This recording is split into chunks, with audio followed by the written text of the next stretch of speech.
and I don't really know. I'm not even sure. I mean, I have a very broad idea. Oh yeah, dream. Very broad idea of what we're talking about, but thank you. And now we are And we're live. live.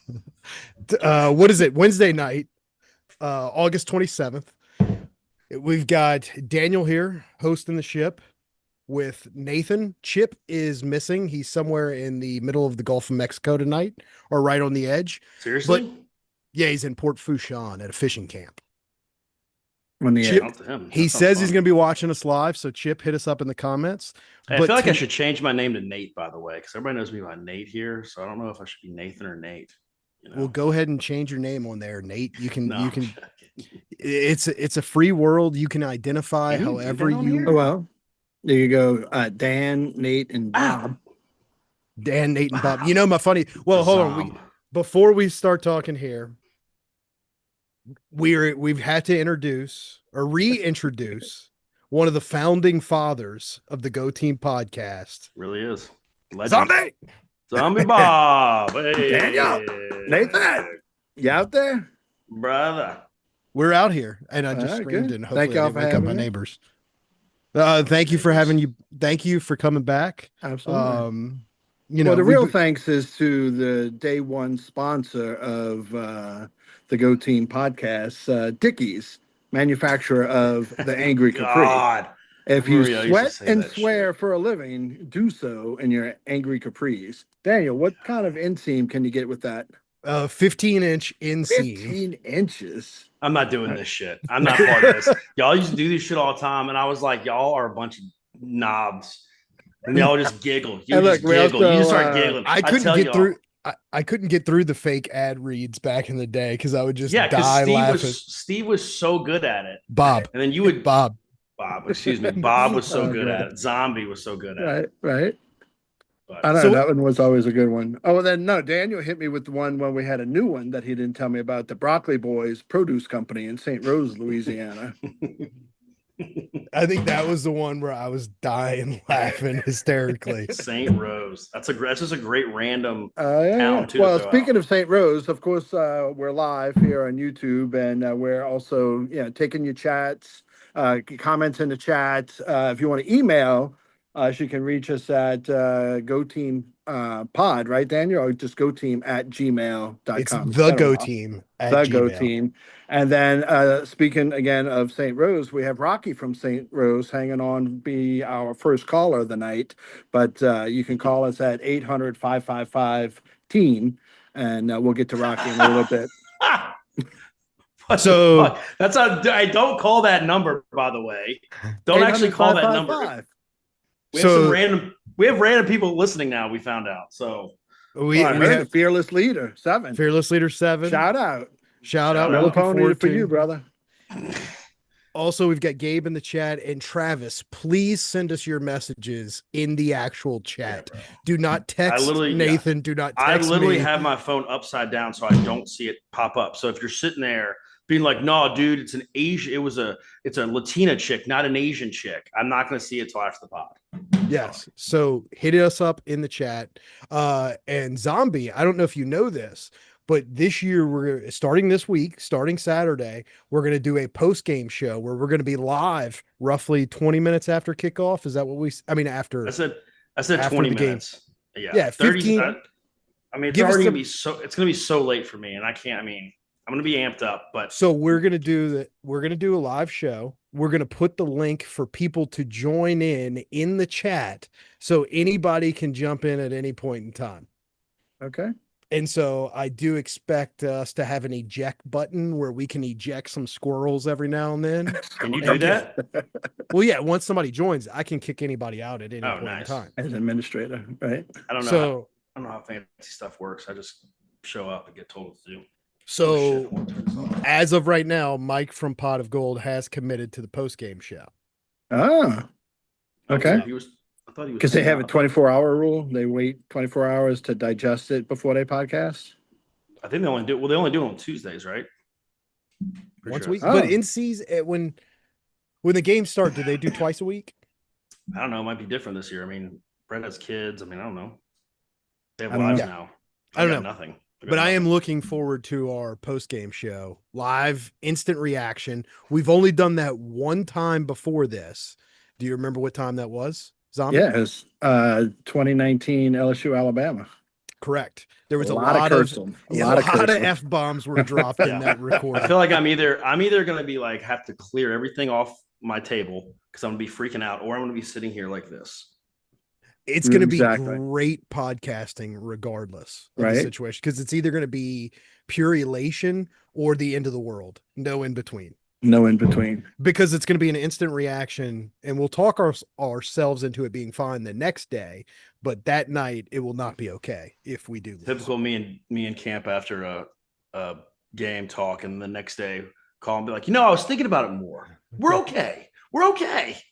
But are we okay if we start No, 0-1 we're never for our okay. 20th year in a row? All right, so We're before we never get to that, okay. I do have one other topic I want to hit first. Well, I've got a couple things, but before we get into that, the main topic of tonight's pod. So we're 3 days away from kickoff. Zombie, you don't know this, but we've been doing a quick little segment at the beginning of each broadcast this week. Ooh, Who's yeah. your favorite player that Yeah. wears the number of the days before kickoff? And this tonight is 3, and this is It's an only easy layup It's for only, yeah. Zombie Bob. We literally talked about this. We were like, let's give Yeah, it to Kevin Steve. Falk. Steve will get there. It is. Yeah. Well done. However, do you remember the Auburn game and Cecil the Diesel Collins Mm-hmm. took over? And I don't know why, Nathan, I don't know if you know this about Daniel, but he bucks tradition. And as the youngest son, the youngest brother, he would refuse to go to the concession stand at halftime. I'd give him a 20 back when $20 was actually something and say, hey, this is what I want. This is what she wants. Get yourself something. And he would say, no. And for whatever reason, the old man would put up with that shit. Didn't put up with it for when I was a kid. Well, But, yes, the old man was old whenever Daniel Well, was. That is this is true. true too. But then actually went to the concession stand halftime of that Auburn game, and I had my Kevin Falk jersey on. And an old guy looked at me and said, "You better put a 4 behind that 3." I mean, that was how serious of a game yeah. Cecil was having. I But, remember had- they talked about moving Kevin Falk to wide receiver after that. That dude had such a game that there is an entire, what is it? It's a 30 for 30 or whatever they Yeah, did about Jacques him. Doucet, big Oh, it fan. was Jacques. Oh, I thought it Who's a was follower of SEC. the program. Shout out Jacques Doucet. What? Yeah, he's one of our Twitter follows. Okay. Oh, Twitter. Okay. The man. And well, tell Yeah. Jacques to call in. He could call in and get in on But still, like, people- 1-800-555-team after we take Rocky from St. Rose. speaking of which, we have a revelation in the chat. Travis has broken the barrier, and Travis has hit us up in the chat. And before you say your favorite number 3, I think he beat you to the punch, Nathan.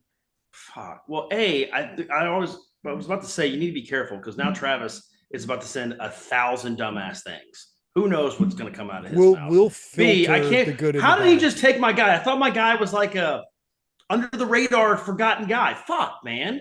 So who's your guy, Nathan? Because Travis is No, already you up. let Travis say it. I'm not going to say it. Travis said it. What did Travis say? Nemesis Bates was never number 3. Okay, Chad stop. Jones, dreadlocks and dude. That's a good one. That Chad was a Jones, good yeah. one. All right, Daniel, you can have the other one I was thinking of. Well, no, since you brought that one up, I defer to you. I mean, OBJ. Yeah. I mean, come on. Yeah. I mean, before he put his dick into one of the Kardashians, and then he's like, you know what? And ruined his career. Yeah, he was like, his you know what? NFL career. I like pussy. And so then he just started banging chicks and probably banging dudes too. But before that, don't forget, 4 years in the NFL, he was what Jefferson and Chase were. And we were like, that's our boy. That's Right. our boy. Now everybody hates him. But I still remember I you, was looking baby. for a team. All right, since Right. I haven't gone All with right, anybody, wait. Go back to last night. Who was your number 4? I went Jamie Howard just to be off the wall. Ooh, terrible. Who would you go? Nah, Steve? Jamie Howard wasn't terrible. Fuck Jamie Howard. Charlie Alexander. Yes, It's a Charlie. no-brainer. That's who I got. And I went last. Yeah, exactly. Yeah. I'm gonna go single game leading rusher, Ty Davis Price. Ooh, TD Price. Okay. like that. I was thinking you may have switched it up and gone Buster. Nah, Ty Davis Price was I think you might have actually said it first Well, I when did we say Ty Davis Price. Yeah. earlier today. So, I uh, love Buster, man. Buster was a bad dude. one last housekeeping note before we get into the main thing here with Zombie Bob on the program. I just want to make a disclaimer. This Zombie Bob is not the Zombie Bob who is a troll on Tiger Droppings.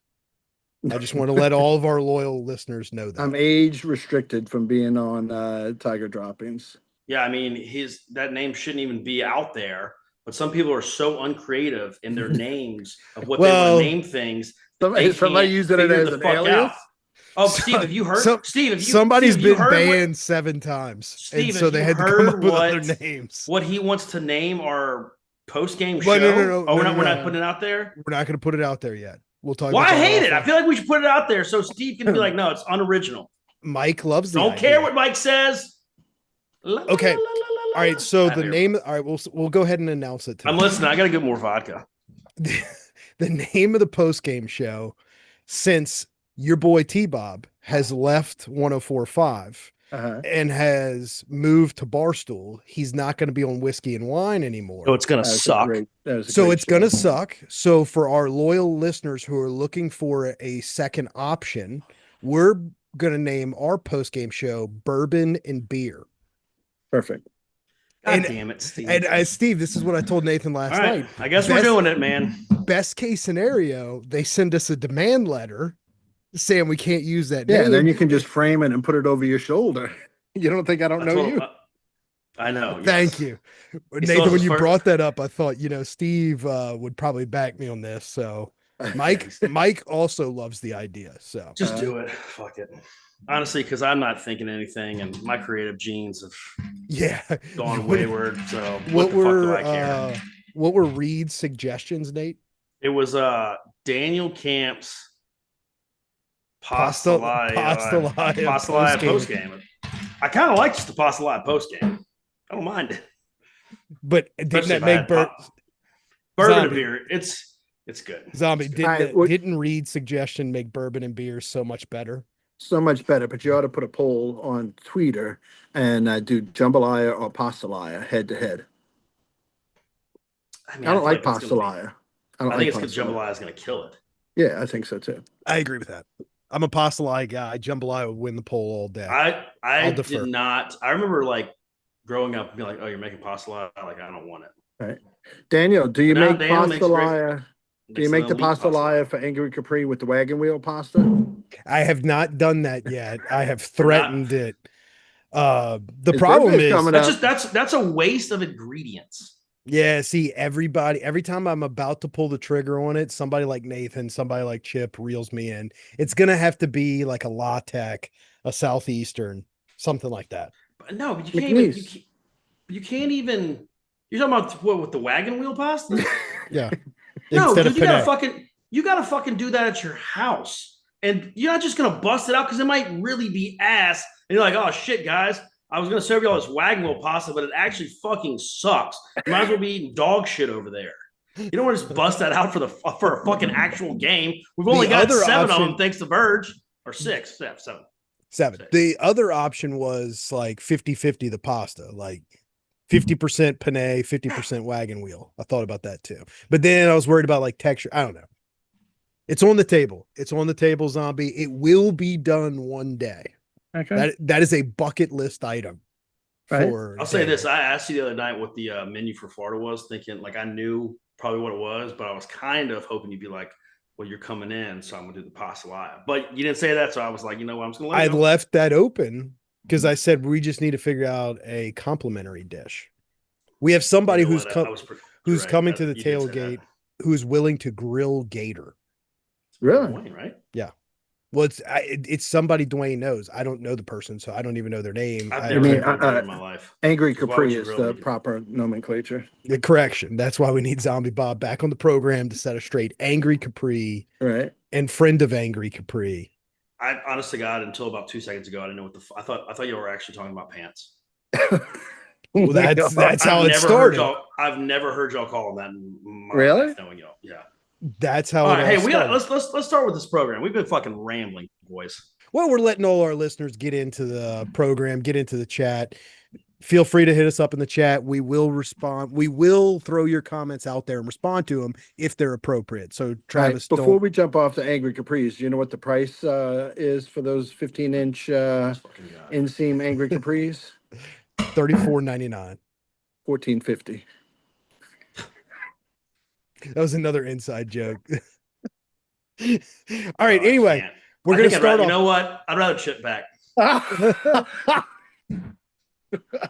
Chip, I love you. Where are you, Chip? I need you, Chip. Yeah, exactly. Port Fouchon. Chip. All right, so let's start off with we're gonna this question, shooting it Zombie Bob's way. All right. Okay. Will this be the year that Brian Kelly breaks through game one? It has to be, but not just game one. It has to be the year. He has to get to the playoffs. He has to go deep in the playoffs. There's no excuses. It's the roster's loaded, the coaching staff is loaded. As Nathan has said numerous times this week, last week, Nathan's feeling is that the program has. When was the last time it was in this good of a place? What did you say? Dude, I think I would say going into like 2011, like we knew what we kind of had. I mean, like we still were missing pieces. Like I don't think we've ever had a team like this. Like 2019, we had no idea what was going on. But like even with 2011, you have, Jordan Jefferson and Lee there. Like we couldn't throw a forward fucking pass. All right. I think this is the most talent we've actually ever had on a team. Dude, I mean, seriously, like, since when?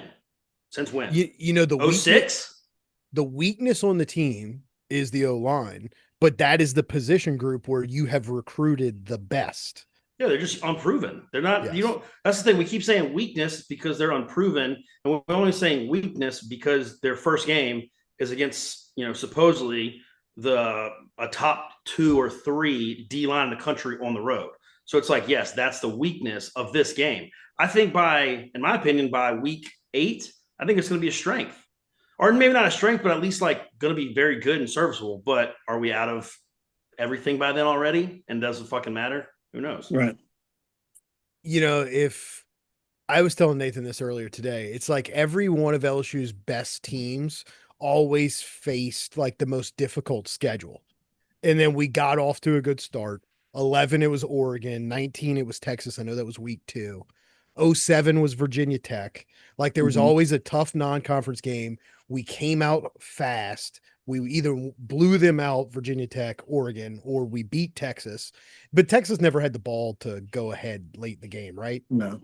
Yeah, The only like, time- we were Not in after control. the third 19. It was the Yeah. it was the third. It was that we were only up a touchdown at that point, and they're like, "Oh fuck, we're gonna stop them." So I think we may have only been up 6, if I Maybe. can't remember. Yeah. And they're like, "We're gonna stop you," and we couldn't stop shit. So we're like, "Oh shit, they're gonna stop us, and they're gonna go down and score." But we didn't realize that Joe Burrow's penis is enormous. We had no idea at the time. I know now very well. I mean, very well. It's so historically as a program, when we get rolling early, that's when we become a 500-pound gorilla with a chainsaw for a penis. Right. It is true. It And is so true. this But, okay, is the so ultimate litmus test. to Do begin we the look season. at Nussmeier in year 2 in a different lens, having experienced Joe Burrow winning the Heisman in year 2, Jaden Daniels winning the Heisman year 2? Like we never saw that. I mean, Daniel, you and I did the Texas post game podcast, and we were like, we still didn't know what Joe Burrow was. And you said, "Oh, hey, I'm gonna go out on a limb, and he's gonna be an NFL starter."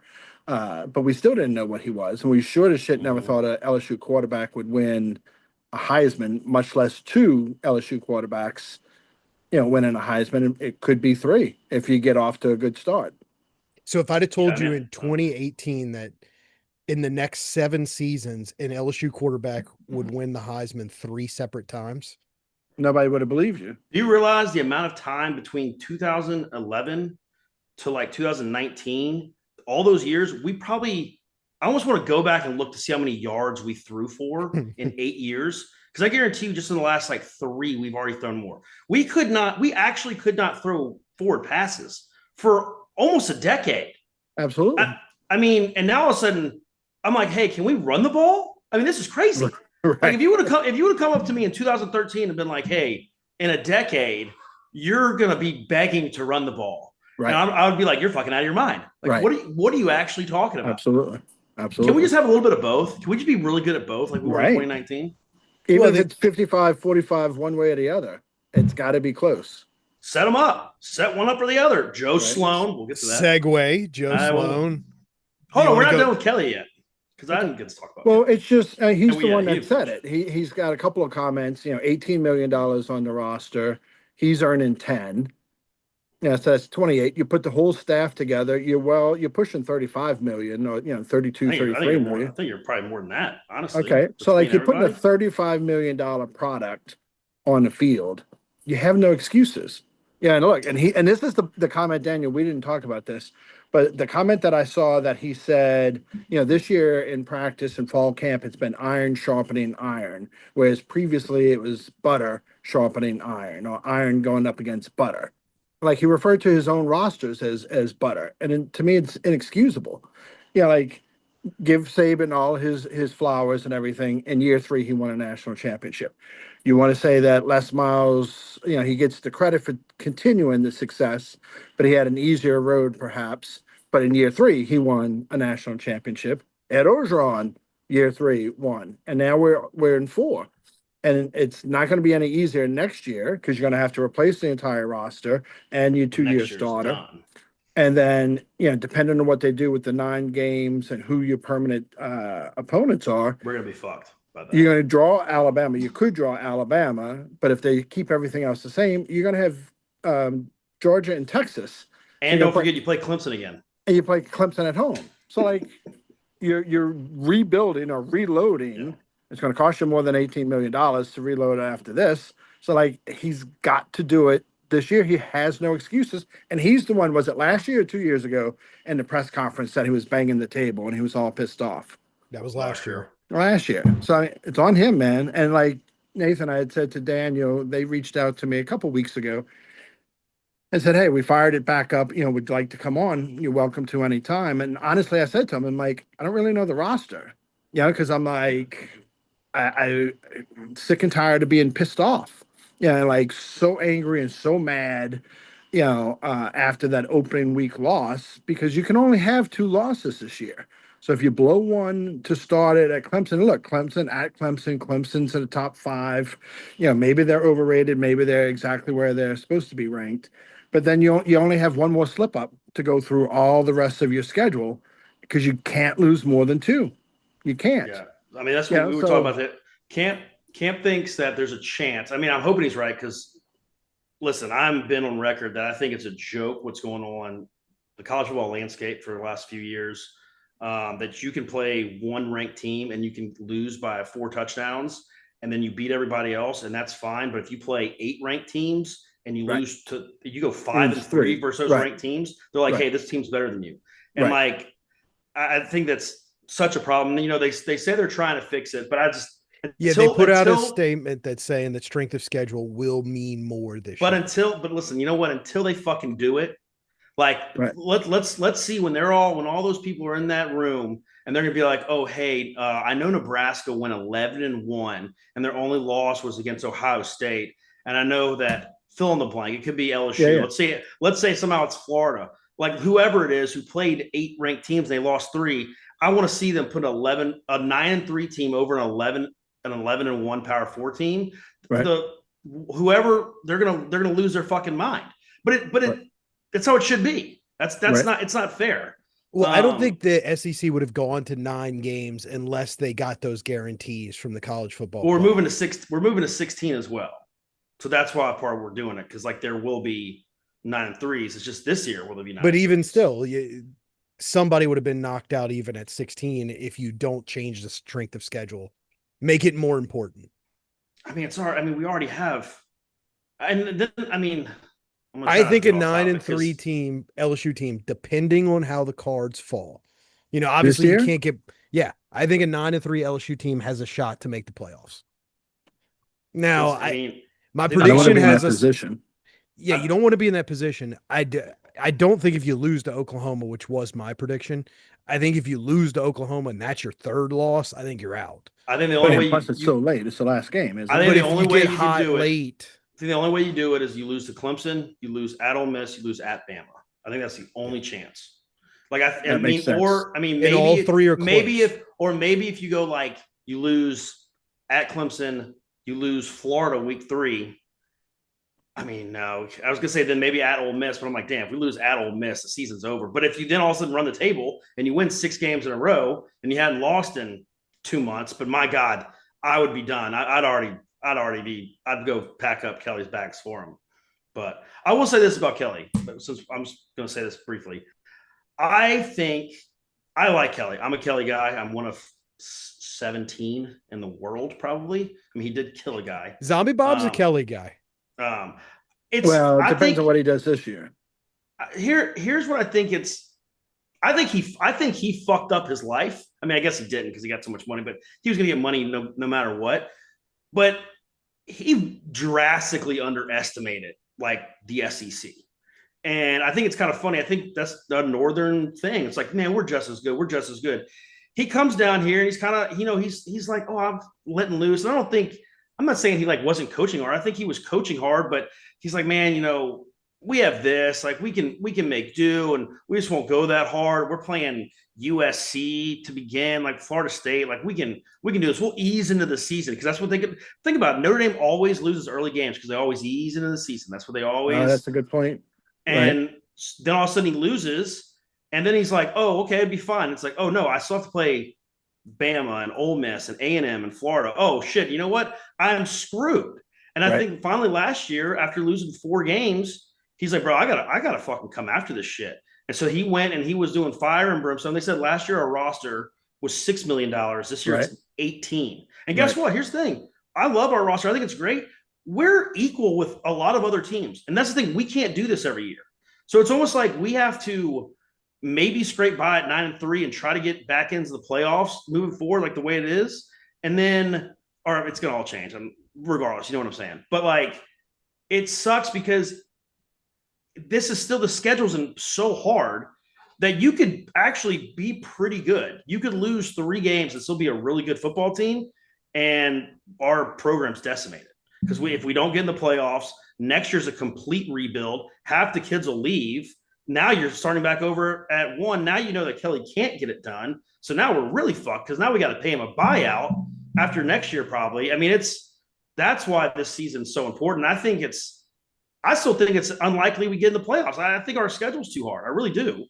And Verge Osbury's definitely put you in a terrible situation with the schedule. And that's where I think Kelly's going to look back on his career and be like, everybody didn't like me at Notre Dame, but I was just on cruise control. He could have just cruised to 10. Everybody talks about Marcus Freeman. Like Kelly was doing the same shit at Notre Dame. Like it's an easy place to win. It's not hard. And now Kelly's this season away from his entire reputation of his life, just being down the drain and gone. Because he's about to get fired. Like he went from the winningest coach currently to getting fired. I didn't really think about it in terms of his legacy, that this is basically his legacy defining season. That's why I think he's going so hard, dude. He's like balls to the wall, which I respect. Like, and kudos, I'm a hater of Scott Woodward. A lot of this is Scott Woodward has given him every single tool too. So kudos to the LSU administration ponying up, being like, listen, we need to go raise more money because Scott Woodward's legacy is on the line too. Because the AD traditionally you don't get to hire 2 football coaches. You already fucked up the basketball hire. Yes. Luckily baseball is such a big deal here and you knocked that out of the park. But if baseball wasn't the way it was right now, Scott Woodward, his feet would be to the fire too. Mm-hmm.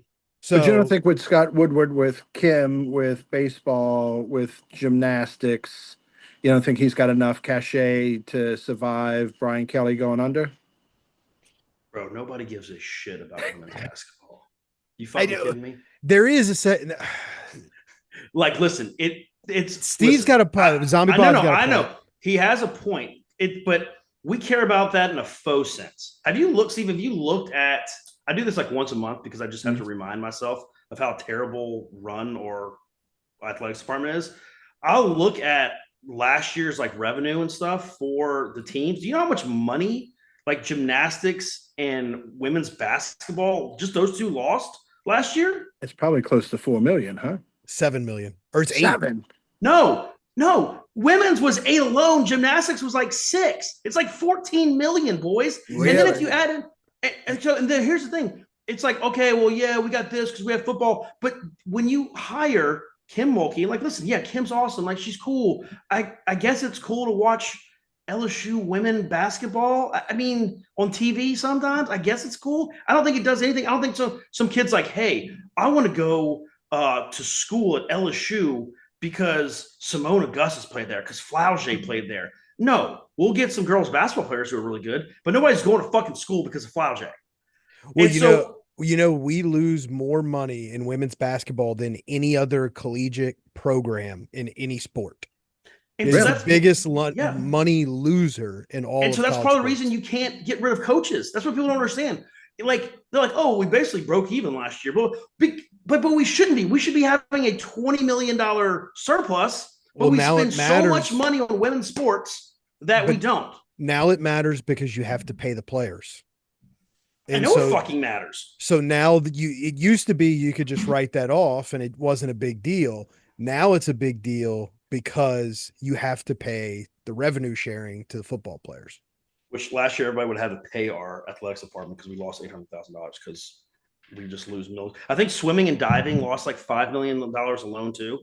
Men's golf. Oh, the best part, Steve, is that they'll break down and they'll tell you how much they got from tickets. And like some of those, it's like women's golf was like $2,000. It was like, Yeah, yeah. $500. Yeah, it was like nothing. And like, I mean, and that's just how college golf is. I mean, nobody goes to that shit. But then you see, like, I actually was talking to camp this morning because the new thing is to put all your swag, like the team will put all the team issue gear out there, be like, this is our team issue gear this year, and it's just awesome new stuff. The golf team has so much shit, and then they're going all over the country, and you're like, do we really need to lose $6 million a year on golf? Do we really need to? I don't know. Just say fuck it, cut both of them, and we'll just save it and just reinvest. Right. Well, that's going to be the new world of college athletics. There's already a lot of people doing that. Yeah. All right, so let's still talking about budgets and money and everything. If Brian Kelly goes 8-4 this year, does he survive? Yeah, And I do think they he have does. the money? I think if he to- goes 4-8, he survives. I don't think we have the money. Yeah, I don't get think rid there's of any him. chance. I don't think there's a iceberg chance in hell. I think it'll be if, let's say we go 6 It'll be the 6. next year. Yeah. They So go 6 4 6, and 8 puts him on the hot seat for next year. I you don't think 8-4? I think 0-1 to start the season puts him on the hot seat, and I think that puts his legacy at risk starting Sunday morning. I if they think lose there's that game. I think there is a less than like 2% chance. Not even that. I think it's honestly like about as close as 0% chance is getting fired. Because dude, his buyout is still like $60 million. Right. And Well, what I think is so- going to happen.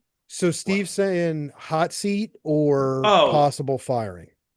Yeah, hot seat. I would say, yeah, it's starting to get hot. Like if we go, if we lose, if we have 2 losses going into Alabama, his seat is going to be fucking en fuego. Right. It's going to be so hot. I think if he loses to Clemson, it's going to be in fuego. I agree with that. Yeah, I don't doubt that either. I think it's going to be hot. I mean, that's such a hard. I don't think it's going to. I think it's going to be hot from like an LSU perspective, but our fans are stupid as fuck. Half of them want Ed Orgeron back. So who gives a shit what they say? They're coon asses. They're Zombie, dumb. have you heard anybody say that they want Ed Orgeron back to replace Brian Kelly? He's like me. No. No. I haven't heard that either. Daniel's going to throw up. I don't know what. I'm gonna Daniel, what are you fucking- drinking? No, I'm not doubting. If I'm not you doubting bring it. this You're up here. one more time, but you're saying it in a tone like I'm lying and making it up. I can didn't say you're fucking- lying. But you're I'm just saying I haven't. you're heard that leading in a while. questions. Objection, Your Honor. Leading the witness. Sustained. All right, but shit, Daniel, what was your question? About Ed Orgeron because now No. he's on. All right, but who's your all right, it's 2 Who's your years daddy? from now. We missed the playoffs That's with too this much. roster. Next year we go, 6-5, whatever it Well, is. I'll say this is what I was going to say. I think he'll be a hot seat. We're not going to fire him. And we're going to go to next year, and they're basically going to be like, hey, man, we gave you all this money last year. Right. Now you don't get shit. Right. now Now you you got to gotta- make the playoffs without the money. Now you got to figure the fuck out, and we're going to see what you're worth. And it's going to be impossible because you can't do that And then Right. they're like, all right, bye, bitch. All right. So who's your next LSU coach in going into 2027 Oh, after dude, I BK? can't. You never know who's available though, because like we didn't know Brian Kelly was available. So Yeah. that's the thing. You never really know who's available. I would go young. I would Yeah. go. What did the old man say? It's a young man's game. Football is a young man's game. There's an obvious one out there, but he's not. I don't think he's going to leave. Daniel, you love this guy. Lane Kiffin. I don't fuck love that Lane guy. Kiffin. No, and he's His not that sister young. does. You know this, Daniel. You love this guy. Think about just last year, bro. Are you talking about Arizona State? Yeah, don't you love him? Yeah. Yeah, that's what I was gonna say. But he's But I don't from know if he Arizona. has. Yeah, I don't know if he has ties to the SEC because I think if No. Brian Kelly doesn't work out, you've got to have somebody with. Well, ties so to then the I would say SEC. my next one would be Lashley from SMU. But he was such a douche in the ACC media days that I kind of fucking hope he like gets kneecapped walking in Dallas, and I don't want him to do anything. I don't All care right, if they're what a douchebag about, as long as they win games. What about Blake Baker? I'm on record with that. But if you suck the next year, 2 years, it's a no. But that's well, okay. Well, so okay, should that be a segue into Baker? Yeah, absolutely. So like, is Blake Baker under just as much pressure as Brian Kelly? That's the question I'm posing. I think just like I am looking more positively at Brian Kelly than most people. Like I think that I mean I'm not disagreeing with anything I said, but I almost feel like Verge Osbury screwed Brian Kelly in a lot of ways. Brian screwed himself in a lot of ways too. But if we go 9-3 and we miss the playoffs, I mean, he's done because, again, like we said about next year, you're like, damn, you actually had a good year. But everybody's like, I hate him. I'll be like, he's good. Just like that, if Blake Baker, if we don't have a good fucking, I mean good. I was thinking at first, we're coming to the season, I was like, I want like top 40. No, we need to be better than that. We're too good. We spent too much money. I want to fucking like have a team that creates turnovers, stops people when we need it to be stopped. The dude's making tons of money, and we've given him everything he wants. So fucking make it happen. I'm not asking for a top 10 defense, maybe not even top 20, but give me a 28 defense. Yeah. Top 25. Yeah, that's what I expect. That's what I expect. You're going to be a little limited because you're a little bit thicker in the secondary with Harold Perkins and Halsey. So you're not going to be the best cover team in the world, but you should still be a top 25 defense. This is the best defensive line we've had since 2012. Yes. Like this, we're deep, we're loaded on the defensive line, and that's where it all starts. Right. There's no excuses. I'm not hanging it. I think it still comes back to the man making $10 million on the sideline, not Blake Baker making, what's he making? 2.2. Oh, so he's a CEO. So like he puts guys in the position. So yes, it does ultimately always fall back on him. And that's why he is the one that is going to get canned first. But like, and I think Brian Kelly's more involved with the offense than he is with the defense. I think this is Blake. The entire defense is Blake Baker. Nobody else does shit with it. This is basically Aranda 2.0, where Aranda has full reign. He's like, Ed, you stay the fuck away from me. Don't come over here with rip your shirt off. Just stay away from me. Let me do me. Okay. Right. And so that's the thing. If we're not good on defense, it's Blake Baker's fault. Yeah. Last year we had schematic issues, and that was why we could not stop a running quarterback on design run plays because it wasn't scrambling. We also had personnel. A&M. We had that too, but I mean, there was nobody. No, I agree with you. I agree with you. But we also we don't know too. I mean, some of those dudes like Sage Ryan was so bad at reacting to football. You don't even know what his role was because he would just stand back there for 25 yards. And Major Burns. They would just stand there, which then also, but then this is a circle because then you can be like, well, why the fuck are they in the game? How about Troy Twilley? Troy Twilley would have been a star on last year's defense. Yeah. Segue to Joe Sloan. Uh-huh. I do think we were limited with personnel last year. We didn't have wide receivers that could stretch the field because Chris Hilton was hurt. Right. And you didn't really have that deep threat. So we didn't really blow the top off of defenses. So it was tougher for Joe Sloan. I do think Brian Kelly is more involved with the offense than he is with the defense, specifically on short yardage situations. Our running game is exactly the same as it was under Denbrock. So I do personally give Sloan more of a pass than Nathan does. Nathan's whipping child is Joe Sloan. He's a And fucking bitch.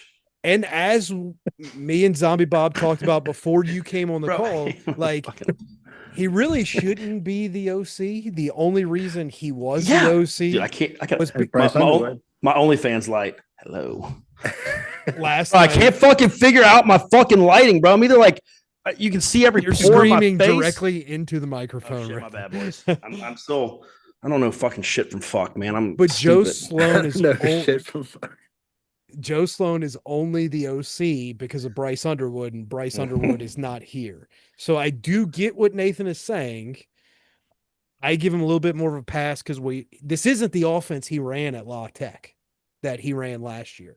I want to Listen. see more creativity, though. That's what I think the season comes down As to. we were talking before, like I do think I got an argument with some dudes that I actually respect their football mind. 2 years ago, Daniels, I was like talking about Joe Sloan. They're like, dude, fuck Joe Sloan. Like he's not that good of quarterback coach. I think he is a good quarterback coach. I mean, you can't look at something what he did 10 years ago or whatever. Like he's still young. You're gonna improve each year as a coach. So I do think he's a good quarterback coach. I think he was fucking awful last year. I do agree that we were limited deep wise, but the non-creativity in short game between even just a 3-yard pass, a jet to a run behind it, a bubble screen, do anything other than what you were doing to like run the ball. Like, yeah, that was just so bad. I mean, it was so bad. Brian Kelly's on. I hear you. Brian Kelly's also on record that he wants to be able to run the ball when the defense knows that we're going to run it right at him.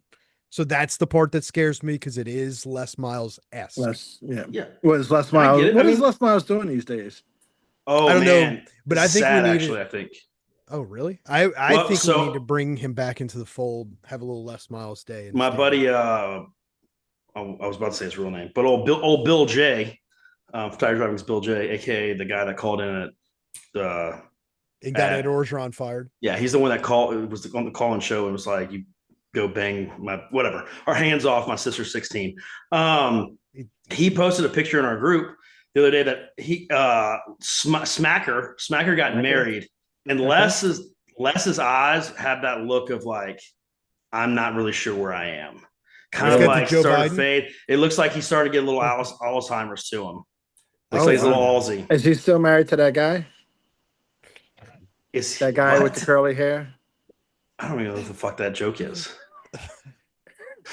Right, some of your fucking jokes, man. I don't even know what the fuck it is. Who's Les Miles' wife? Oh shit. Okay. Yeah, you're right. She is a dude. I don't know how they had that many kids. I was like, how? She was Big Mike before Big Mike. Didn't they have like four? Didn't they have like 4 kids? That means he had to get hard 4 times from her and come. That's crazy, dude. Les was a good-looking guy back in his day, man. Oh, I've heard from some decently reliable sources that he was kind of a savage. Like, you know how all those allegations came out and we're like, oh, Les is a good guy. Apparently Les was kind of a piece of like horrible human, but he was good at keeping it under wraps. Do you know the day that the biggest rumors came out? When was that? Like I don't remember when it was. It was like 2014. There were rumors of him and his wife getting divorced. It came out on like a Friday or a Saturday. I don't remember if you were living with us at the time, Nathan, but I know me and Brant went to Superior the next day, and we were literally seated at the table next to Kathy Miles and one of her friends the day after the rumors of Les's infidelity went wild. And you know, Brant's not subtle at all. Brant's like, oh my God, Kathy Miles. I wonder if she's heard the rumors too. And I'm like, dude, shut the fuck up. She's literally 4 feet away from us. He thinks he's whispering. We're like, Brant, you're using the same voice. The baritone's coming out. It travels. Right. Thoughts on Joe Sloan? Sloan. Yeah, I mean, I have more to say, but Steve, you go because I've been talking.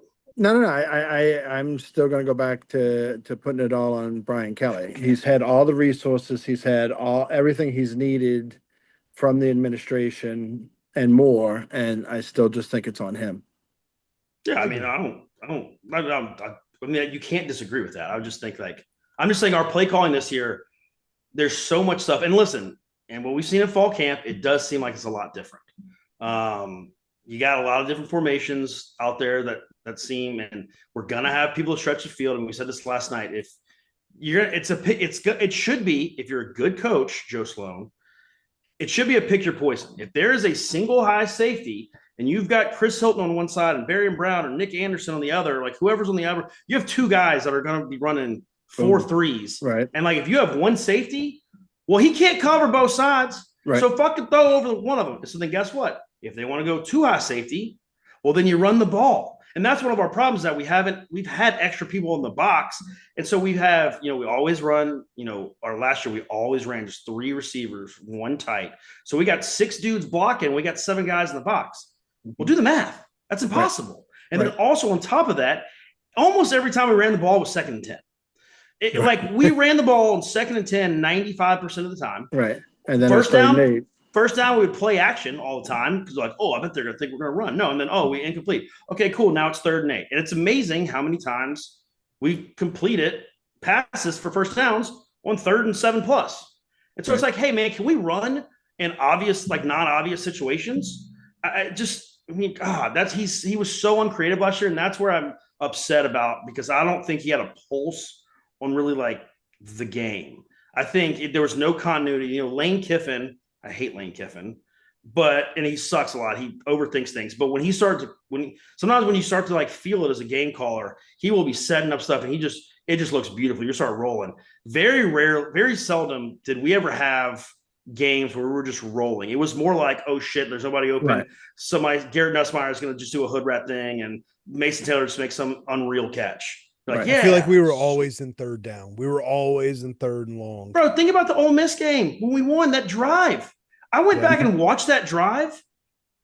Yeah, everything was a 3rd or a 4th down when we finally completed it. Mason Taylor made an unreal catch on like 3rd and 11, and then that 4th and 8 or whatever was the pass to Anderson, and there was another 3rd down. There was another 3rd down that Nuss ran for. I mean, I was like, dude, that's crazy that we're in those situations. But we were all year long. Because you're right. Even though you had 4 NFL offensive linemen, you had 1 guy who was horrible. And now that guy's not even your 8th offensive lineman going into this season. Your only returning starter isn't even cracking the top 8 this year. I think when Kelly said we're going to play 7 or 8 guys in the game, I think him saying 8 was like a nice thing to Chester, because I don't think Chester has a iceberg. Chester's not going to play. Chester's not. Yeah. No, unless Braylon Moore gets hurt. Well, do you know me and Nathan's you can always find a bet for something, dude. Me and Nathan's prop bet is I've got Jordan Gilbert will be on the field for the first play of the season. Okay.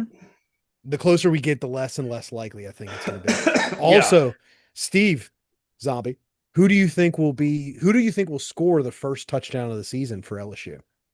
Trey-Dez. Good one. That's what Chip said. Yeah, I was going to say Trey-Dez. Oh, Chip said that? I've got the dark horse. Yours is retarded, but I can't say. I think we're going to run the same gadget play that we did 2 years ago against Florida State, where we leak the back out of the backfield, run a wheel route on the sideline, and we've practiced Jelani Watkins, who is a wide receiver, who is on the LSU track team. We've practiced him out of the backfield. I think we run that. I'm sure that Dabo hasn't looked at that game. Right. I'm sure he hasn't watched the Florida State games to know what to expect. Right. Maybe he isn't because it was a different. Let's go back to Sloan. And we lost, so he's like, "Fuck them, they suck."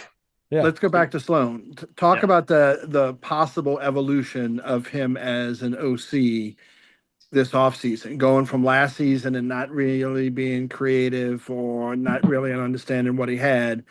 Where's the hope that he has that going into this season? Well, it's what Camp said a few minutes ago, that you have personnel. And then listen, we've coached, like I coached at a 1A school that had 0 talent. We would go against West St. John and we'd be like, hey guys, can y'all put y'all's backups in the second quarter? And they'd be like, no. And then one of our kids every single year in the second quarter would almost die, like one of our best players. And the coach would be like, oh man, we're like, bro, this is happening 3 years in a row. The kid just got decapitated. And he's like, yeah, my bad, boys. I forgot about that. Like, dude, come on. But I wasn't like, I don't think I'm a bad coach. Like, I know football. Like, I know what I'm talking about. I know schemes, whatever.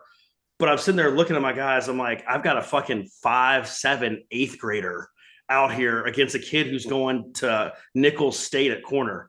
It doesn't fucking matter what I do. Right. I ain't winning. And so All right, last but year, so are you saying that Sloan is a better coach this year because he has the players than he was Well, last year? well, listen, I don't know yet. I'm saying he absolutely should be.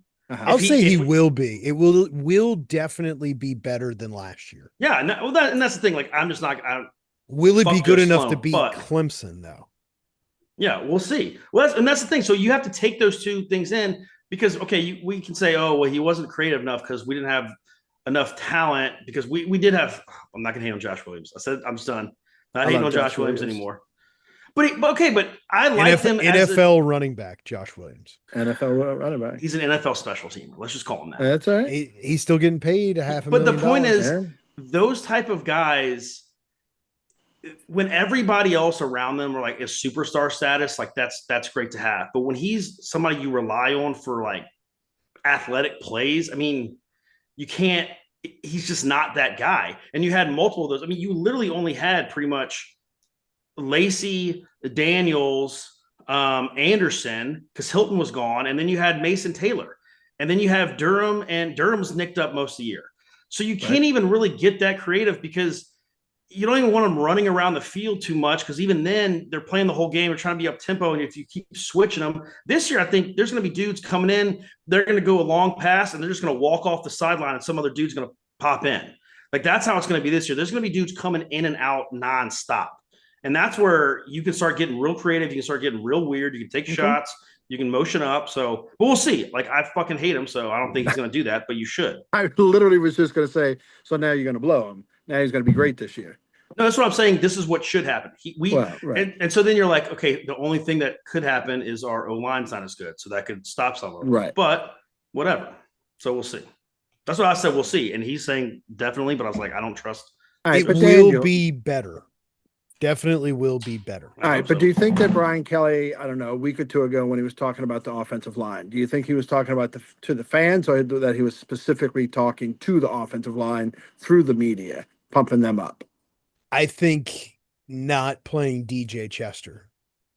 I think you'll be better because you did have the 4 guys that are now all in the NFL, Right. but DJ Chester was the worst rated offensive lineman in the SEC according to Pro Football Focus. Really? So it's always And what I used to Mavinga was say. like one of the worst, and he played the last 5 games of the year. That did Yeah. not help. How you like your boy? But he was better told us- than Chester, and Chester. Yeah, no, played I on- know. He was a freshman that had never played guard in his life. So like you could understand that. Like Chester was getting groomed for this position. And even though Chester was a freshman, he was also a stud like recruit. I mean, he just is a flop, honestly. Yeah, and we won't were be here having all next year. kinds of problems with the snap. God, how many games? Like honestly, it's probably wouldn't be that hard to it probably would be. But he probably had what, 15 snap infractions on the A year? lot. It At was least. a lot. I mean, that's like really hard to do. To just fake snap, Right. like you're just kind of jerking off. You're just like, I always called "Ah." it jerking off the football. Quit jerking off the football. Speaking of that, is Rocky from St. Rose still on hold? No, but we did get a couple more chats from Yeah, what's the Travis. chat? Hmm. Travis says the winner of the Clemson LSU game will be the team that scores the most points. That's what I told you. I had to be careful with Travis. He's all Right. cooped up, man. He's getting held And- hostage in there. He's basically like in fucking Costa Rica in a fucking coke hole. Like just can't go Travis anywhere. Travis just had a kid, not Okay. him have a kid. Right. And well, speaking of Rocky from St. Rose, his oldest son is the starting center on the freshman team. Did you know that? I saw that. Saw and that pancake he had. Yes, So the pancake he had. pancake. And do you know what his nickname is on the football team? Mr. For Pancake. reasons unknown, but I'm working on it for a sponsorship for the podcast. Skittles is his nickname. That's Great. awesome. That's a great nickname. That is such a good nickname for a lineman. Hey, Bro, did we you get- got He must Dude. always have Skittles in his I don't- book I bag don't- or something. Rocky from there's- St. Rose said he didn't know why, and his son didn't know why he got the nickname. But did you hear the story about He the head knows. coach? So No. Skittles knows every assignment for every player on offense. That's pretty much why they moved him to center, so that he could point There you everybody go. in the right direction. So they must have been in a team meeting, and the head coach calls out the starting wide receiver and says, "On this play, what do you do?" And the wide receiver didn't know. And I don't know if Skittles raised his hand or how he came to answer, but he answered correctly. And the head coach at St. Charles Catholic said, "How in the hell is it that my starting wide receiver doesn't know what he's supposed to do, but Skittles over here?" I love True that, story. dude. Fucking Yeah, A. he 100%. He at school. Uh-huh. There's probably vending machines and stuff, and he's constantly getting Skittles. We gotta And he figure doesn't it want out. to tell. But we're gonna He doesn't get- want to tell. He doesn't want to tell Rocky that he just is crushing Skittles throughout the Right, day. right. Yeah. We'll get So he's them just as a not telling- sponsor. We'll get them I as love a it. sponsor. Too Or funny, they right? put a bag of Skittles down his football practice pants or something, I don't know. or something stupid. Hazing. Yeah. All We right, so also what got do a you think- comment from Gabe. We got a comment in the chat from okay. Gabe when we Gabe were actually talking. Gabe brings good stuff, so we'll listen to this. Well, it was when we were talking about the women's athletics. He Oh also God. said that those programs are a waste of money. Thank Okay. you. Good. I thought we were about to have to fight for a first time, Gabe, but yeah, no, you're still a good man. All right, so I may be jumping ahead since I'm on tonight, but not tomorrow night. What's your feeling about Saturday night's game?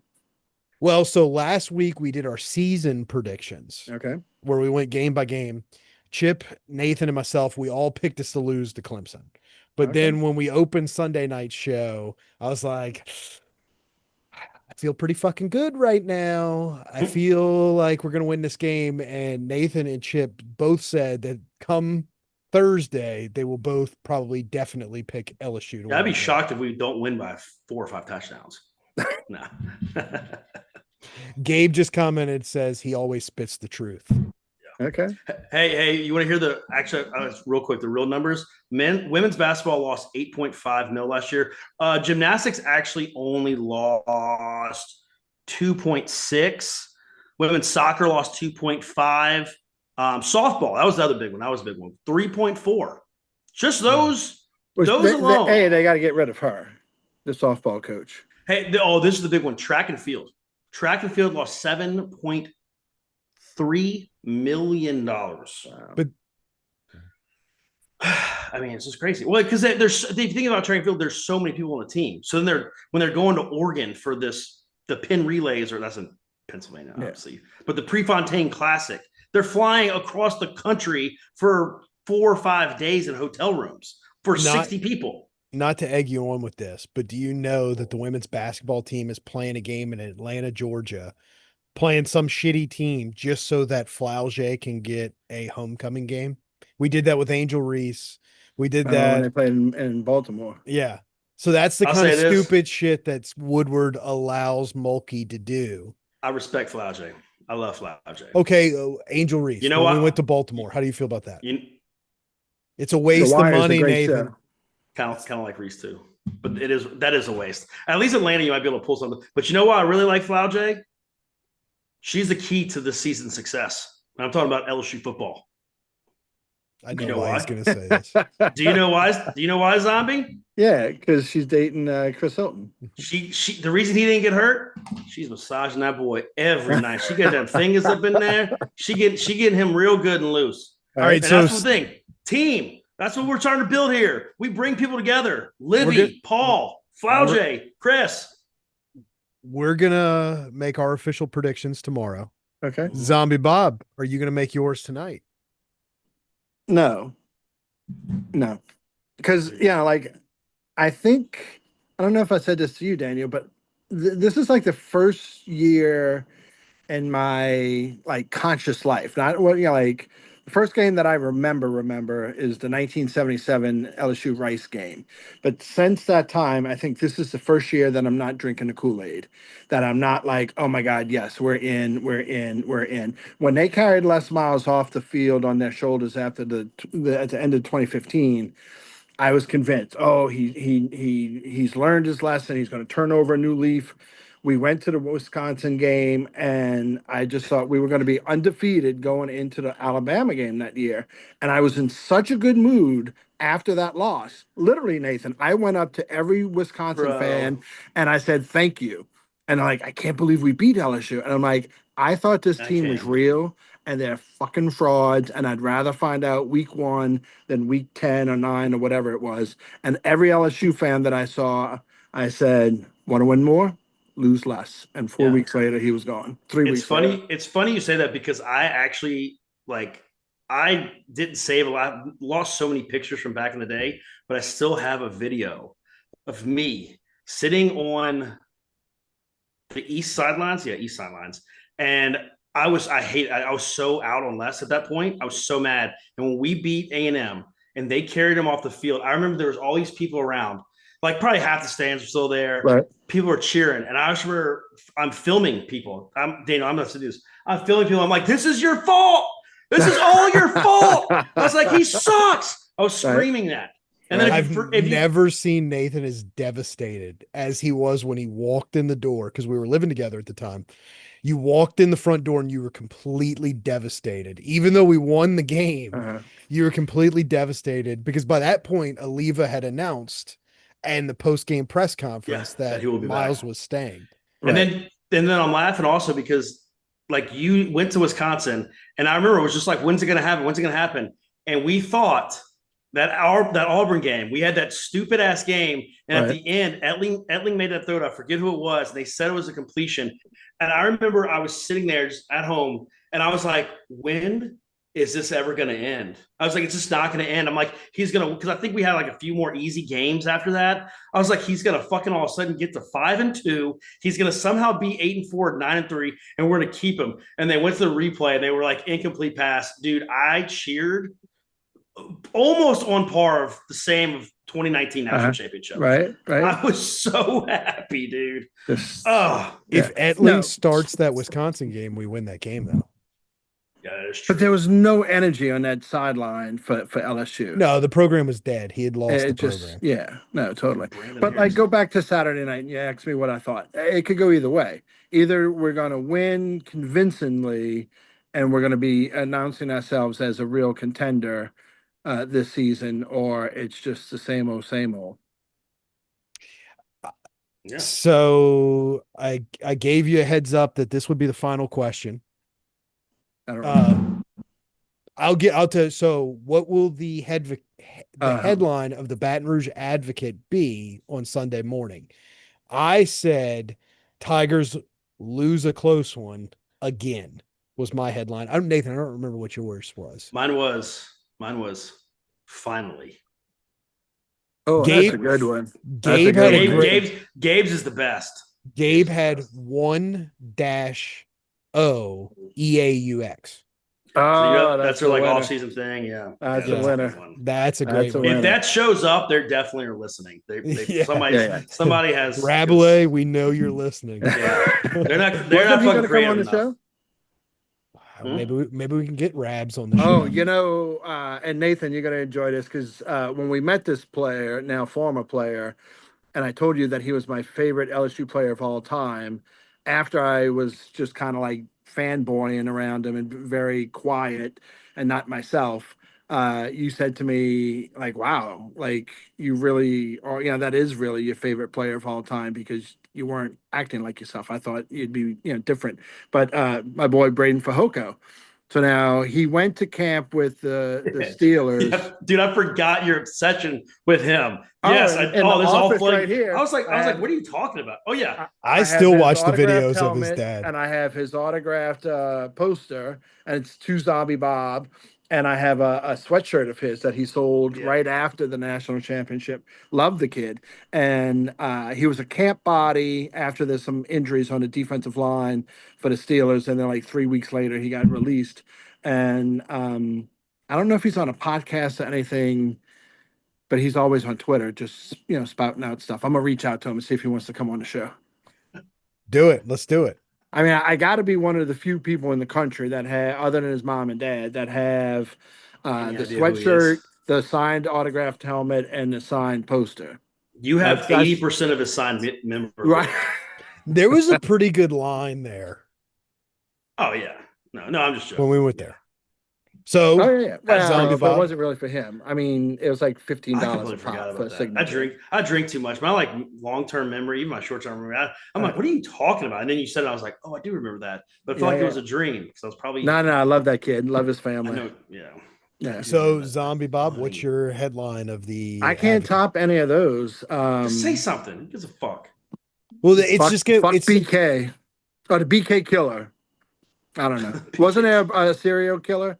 named BK? The Brian BK. Koberger. Yeah. BK Wow. killer. BK killer. I don't And know. there's a I don't know if they're gonna put there's that. there's gonna be a picture of Dabo, and it's just gonna say the BK killer. Right. So based on your headline, you've got us losing. I don't want to get my hopes up. That's fair. Because I listen. get so aggravated and so Listen. pissed off. You know, like just play to your potential. If they play to their potential, they'll beat this team because they're fucking Like, loaded. Here's the thing. I predict, like we did the other night, we did a whole like per every game, we picked every game, and I picked us to lose this game. And like as the game goes, it comes closer, I'm all jacked up. But I'm gonna be amped for it, but I'm expecting us to lose. Like I'm already like, we're not gonna actually win. But like the last couple of seasons, I really came into this game. I was like, bro, there's no chance. Like they don't have a chance to beat us. Like there's no chance. And honestly, besides that one year where Florida State did like run the table, we should have won every game. Like we were fucking pathetic. Like we were way better. This year, like I think we're a little better, but Clemson's really good. So I'm like, we're not gonna fucking win. So if we do win, I think it is gonna be huge. And I will say, even if we lose, I still don't think the season's over. I'll say that. Except in the over, post game show, you will think it's over. Yes, I think Right. we're burning the house down.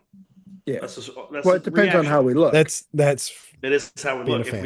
If we lose 42-24, we are gonna right. We can't run the ball. If Clemson runs for 185 yards against us, I'll be like, well, we suck on the D line. The O line actually is just terrible. That's why the D line looked good. And we're gonna lose 25 games, even though we only play 12.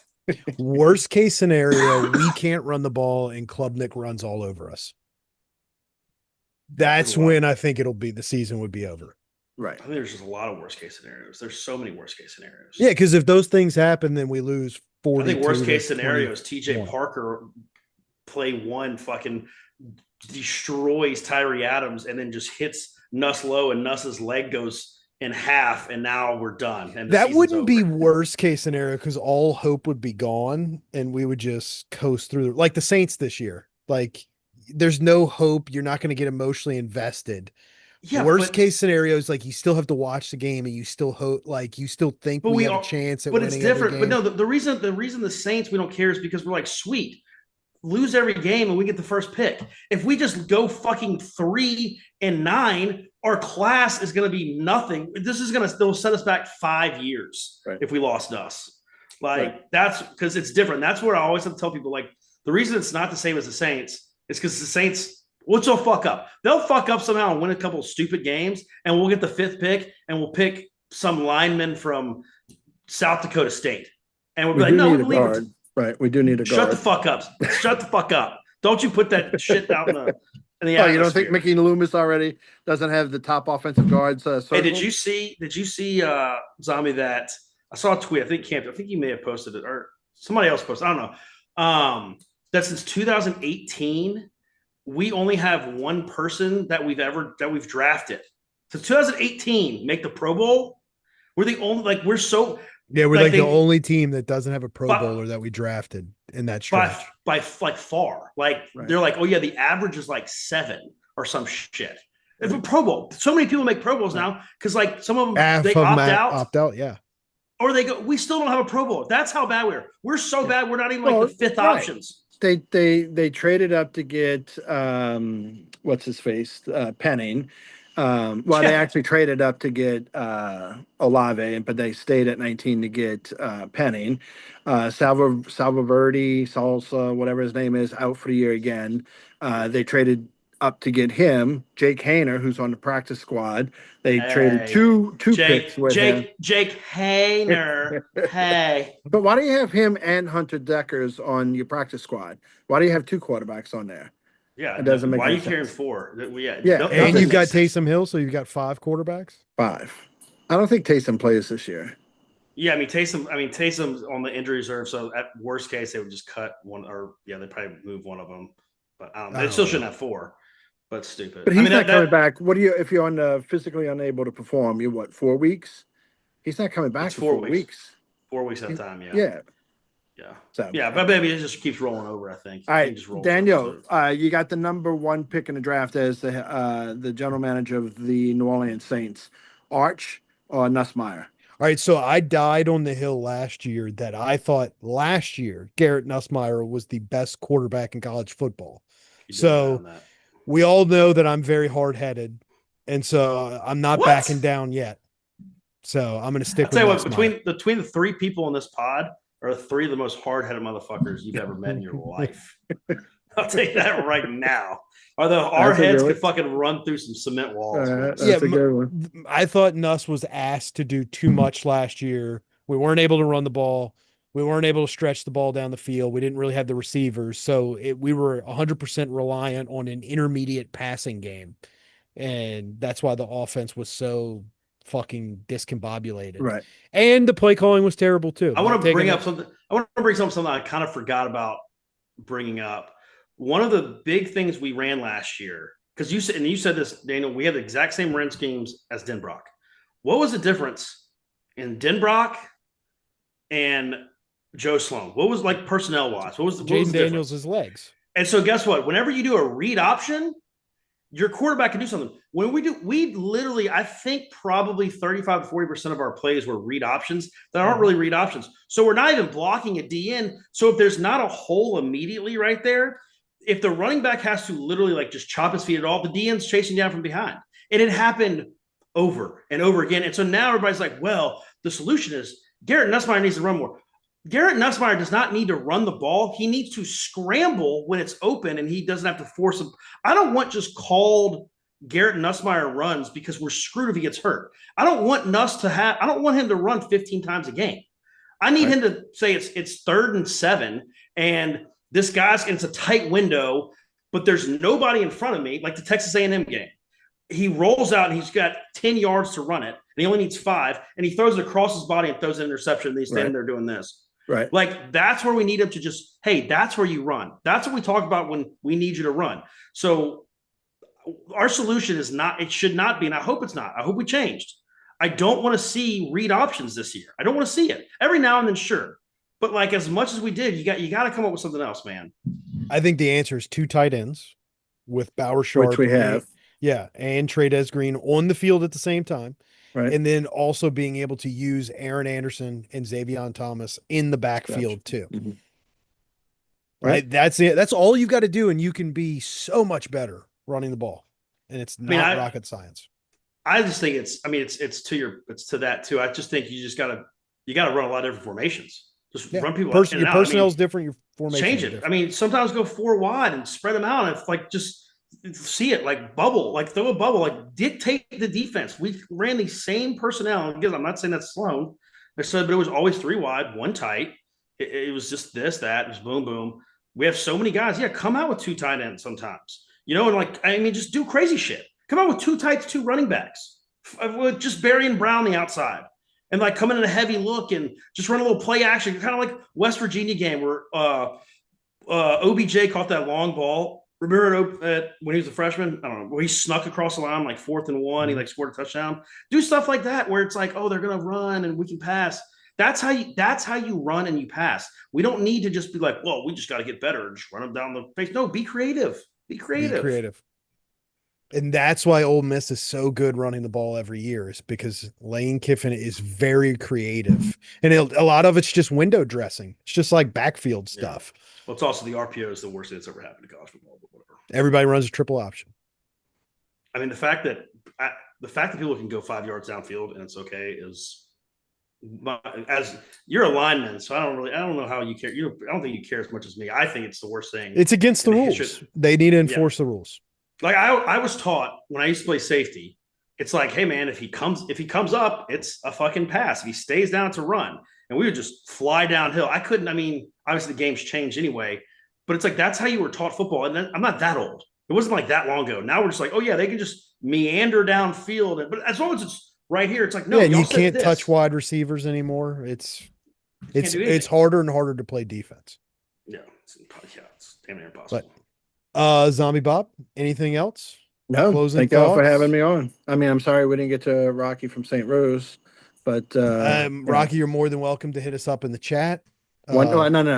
Call in 1-800-555-team.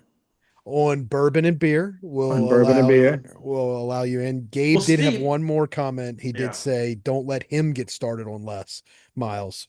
Because Oh, if you think you two guys hate Les Miles, you have no idea Gabe's hatred for Les Miles. really? I love that. I tell him every time I talk about LSU football, we're not talking about Les Miles. I have to shut him down because every conversation reverts back to his hatred of Les Miles. Right. After, so like I remember like, I guess it was like '09 or so. He kind of started getting on the hot seat a little bit. And I remember seeing a press conference. It was the one where he came to the press conference. I think I might be misremembering, Columbus but Day? yeah, that's what I thought it was. I can't remember though. I think it was the Columbus Day where it was like, give him a big smooch. Or no, it was the one that was like, give him a big No, smooch. that's when they It's a different one.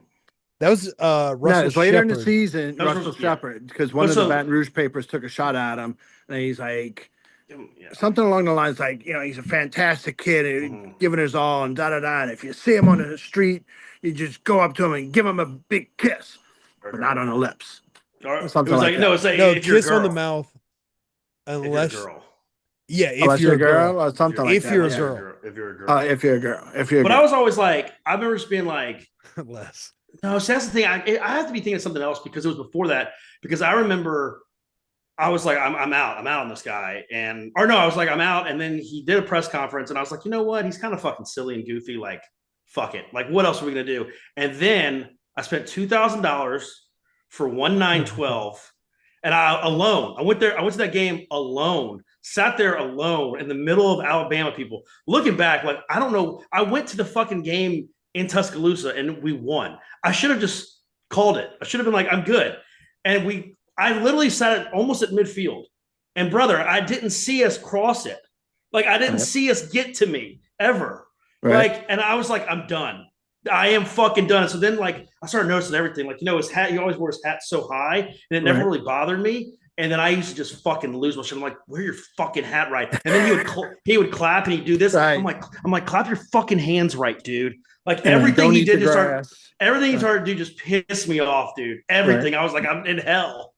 Gabe says he doesn't hate him as a person, just as a football coach. Thanks.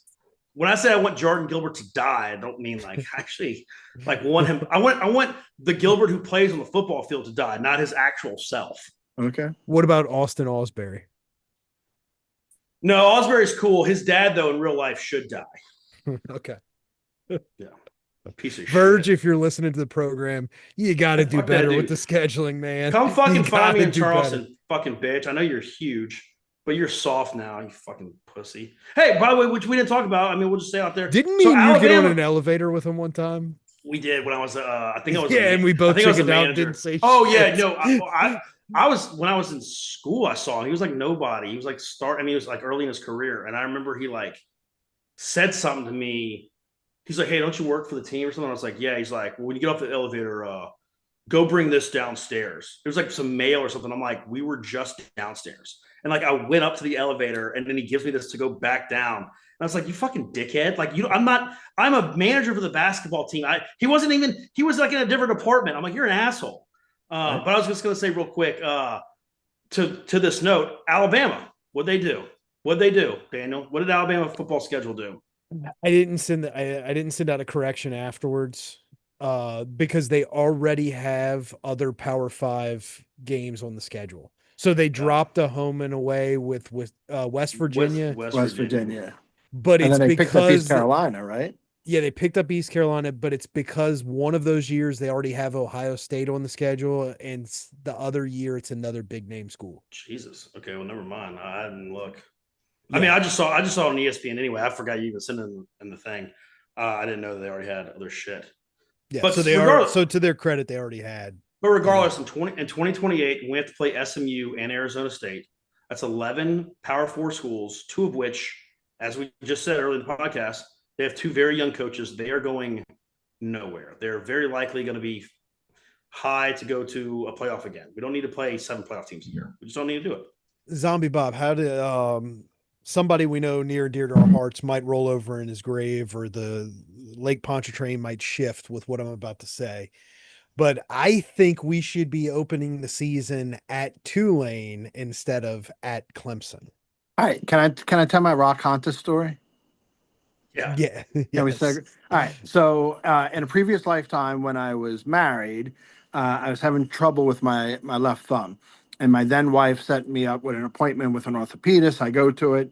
Oh, I didn't go to it, but she booked it. And she's like, "Oh, by the way, you're going to go to Dr. Rock Hontus up in Covington, the orthopedic bone and joint thing."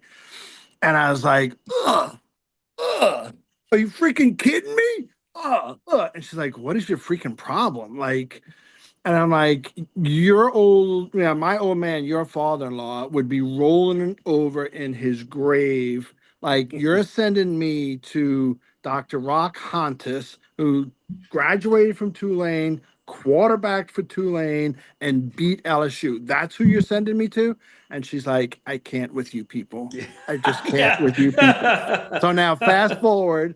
Yeah, I'm old, I'm heavy, also known as fat, and my left knee's been bothering me. Hey, we call it thick now. We call it thick. Well, thick. So then I booked, for an orthopedist, and in my network, there's Dr. Rock Hontus. So of course I got to go see him, right? So I get an injection in my knee the other day, Tuesday. So I'm like, Doc, you got 30 seconds? Can I tell you a quick story?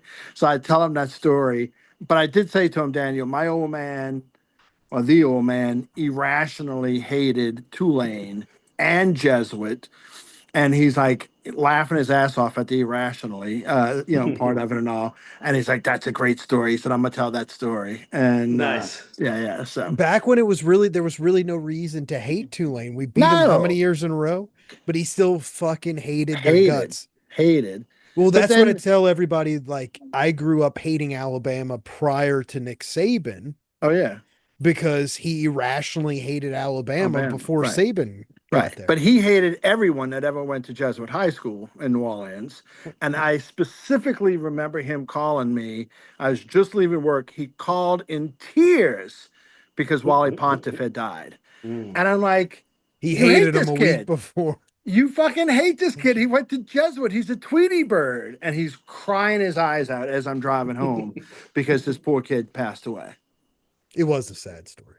Well, yeah, that is sad, but it's also that's something I Oh, would do. man. Me and the old man were a lot more similar than Daniel, I'll you go should now. close the show with the music. The outro music tonight should be Crazy by Pastor Coleman. Daniel has one rule, and it's going to change one day. But as of right now, his one rule is he is not touching it. Once it's done, it's done. There's It's no done. editing. I mean, no it doesn't editing. matter what we could do. We I could sit here record and it. talk.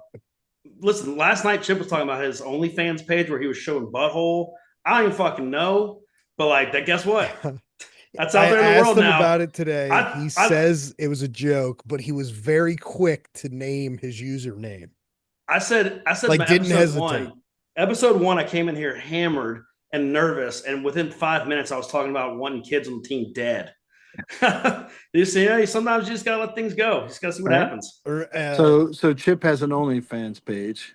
No, apparently Yes. he said he did, but I don't know if those things go really inactive. I guess you just don't stop posting.